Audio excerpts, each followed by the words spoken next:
So for the past few weeks, Trump and the Postmaster General have been working together to kind of like roll back some of the funding that the post office gets, right? And what's the purpose of this? Is what I'm asking. First of all, I didn't understand it at all, but apparently Trump is saying that millions and millions of mail-in ballots have been coming in, and he would just say, "Yo, we don't know where these ballots are coming from, for what purpose, and things like that." And how do you? I'm just asking out loud. How do you justify a mail-in ballot? Right. How do you know I've been sending 50 of them? Right. From 50 different locations. Right. To ensure that the candidate I want to win. And then wins. too, I don't know how the mail-in ballots are going to count towards the election, because the election happens in real time. Does it not? Yes. The votes get counted that day. So. But our chat is smarter than we are. True. Somebody's going to tell us what that's really all about in terms of how this mail-in, because a lot of people are elderly. But how does that work? So right now they're making the argument, because I asked the question on Twitter, but people are saying, like, because of COVID, a lot of elderly people don't want to actually go to the polls because social distancing and fear of getting sick. Oh, okay. So this year, mail-in ballots is more crucial than ever before. Yeah. But who would benefit from that? Who would benefit from being able to manipulate? Well, here's the thing. So count in their favor.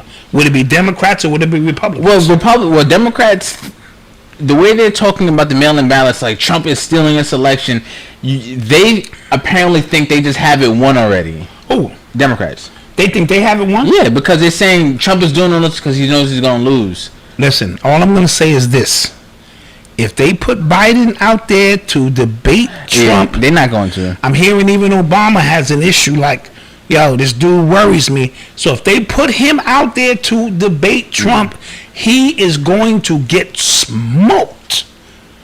Literally, he's going to get obliterated. Yeah, I agree. You know what I'm saying? Yeah. So maybe the game plan is what you had said a few months ago, is that whoever was the vice president will wind up being the president. Yeah. So maybe in the long scheme, because we have to get it out of our mind that this stuff is happening and they don't know what the future is going to be. Let's pipe that down. So these evil people always know what the future is going to be. I have another theory on it. So I think, one of my theories is that the election actually is an election, right? So if you take a pool of these corrupt people, whoever it is, right? Mm-hmm. And then you kind of just say, all right, y'all fight it out to see who takes it. But I think I always say this: the level of espionage and corruption that happens actual election, I think is bizarre. You know what I'm saying? I think a bunch of crazy stuff happens to ensure who wins. You giving these people too much credit. You think so? You think? I think it's in advance, 5-10 years in advance. Because I watched a video on somebody talking about the reason why these elections happen is because of government contracts.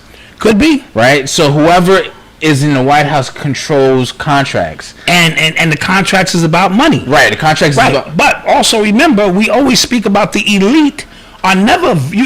listen, people of power are not going to let you vote them out of power. Facts. That makes no sense. Then that goes to the Electoral College. You get what I'm saying? So another system is put in place that kind of just tells you your vote doesn't matter. Yeah, circumvents the whole process. Because a state can vote blue and then they go, no, we're just going to give all the delegates. But because of the ritualistic, your agreeance. Okay, yeah. In this universe... Right. So it is still a selection process, but your agreeance in it, your energy fueling it, gives it its power so that, again, remember, choice is an illusion between those with power and those without. Right? So you feel fully engaged and involved in a process that's already been decided. So back to my original point. Right. If Biden wins and Trump is the first one-term president we've had in a long time, then it probably has nothing to do with Biden per se and has everything to do with Kamala Harris. Yeah. I almost said Kamala. I mean Kamala. Kamala. It's Kamala, right? Yeah. It has everything to do with her. In my humble opinion. This is chess. Let's move up a few pieces. This dude don't even know his name half the time. Yeah. Did you see what he said when he was around those black kids? He said, while I'm in the pool, and the hairs on my leg curl up, and then all the little nigger kids, the black kids. They come and they rub my legs. You know, that's how connected I am, Biden, with the people. So, if you vote for me, Joe Biden, I promise you, I will beat Joe Biden. That's what the nigga said. Yeah. I ain't paraphrasing. He said that. Listen, he is struggling. He's struggling very bad. So, then that means that he's not the one. Yeah. She's the one. Right. Get your eyes around it. It's no way what is he, 78? He ain't gonna last 2 terms anyway. And somewhere in the mix. And we thought the same thing with Pence. We said, yes, they're gonna knock Trump off, and y'all think y'all don't want Trump in there. You definitely don't want Pence in there. So this is one big game being played, and it's no way inhumanly possible that the elite are gonna allow you to vote them out of being rich and elite. That doesn't make any kind of sense. I went down a rabbit hole because a lot of these, I forgot this guy's name, white dude. He's basically saying that, like I said, the corruption is on both sides. Like, yes. They're both trying to... It's all corrupt. It's all corrupt. And who gets the bag? Who will get the bag? If Democrats win, they get the bag. Because apparently, this one guy, he said that the problem is globalism, right? And Trump made a speech against globalism, and then like 2 weeks later, pandemic. I saw that. And he made these speeches about... He was globalism, bringing money back, bringing jobs back, and then all of this stuff. Remember, the economy, whether you like it or not, was the best it ever was. Yeah, it was kind of booming. Statistically, right before COVID happened. Yeah. So for you to think COVID just happened, right? You know what I mean? That means you're not expanding your consciousness, and you're being very short-sighted.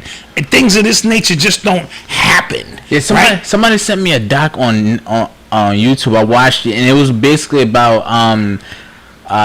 data collection. All these data companies. This LLC is actually under this. Is actually owned by this. It's crazy. No, you couldn't follow that if you tried. Yo, dude, I was really trying. I had my hard hat on, really trying to get what was happening, and it was way too much. So Tyler Bennett, exactly. This is about big business. Yeah. This is always about big business at our expense. Yeah. Whatever we get that falls down, that's why you have to get up and strap on your bootstraps, and you got to go get yours. Yeah. At all expenses, go get yours. You know what I mean? Don't be sitting around waiting for nobody to give you no handouts. None of that. Go get it. It's there. And then I had a picture where I was showing how much money Bezos, Warren, and Bill Gates made during this pandemic. Robbery. Highway robbery. Bezos made $75 billion. $75 billion during this process. So what you see as a pandemic, which is the weirdest pandemic I've ever seen. Yeah. This shit is so weird. I'm doing well. Yo, first I'm doing fucking great. Yo, the world is ending, and I'm doing amazing. First of all, remember I read that part of the Bill Gates interview last week, and Bill Gates said it wasn't as fatal as it's supposed to be. And then I saw an article going back to like the data, and that ties into social media and how they're using the algorithms to really manipulate everybody.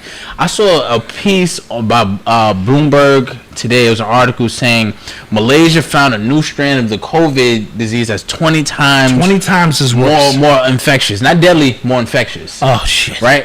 So again, I'm reading. I'm like, oh, this is it. This is the second wave that everybody's been talking about. This is how they're introducing it. But apparently they just getting the strain that we have over here, and that's how they worded the article. You get what I'm saying? So that's how they manipulate people, like clickbait article, and how they target who you get what I'm saying? Absolutely. So it's one big game. It's nasty. It's all nasty. And we're just on the ground level, just trying to put some pieces in place so that we may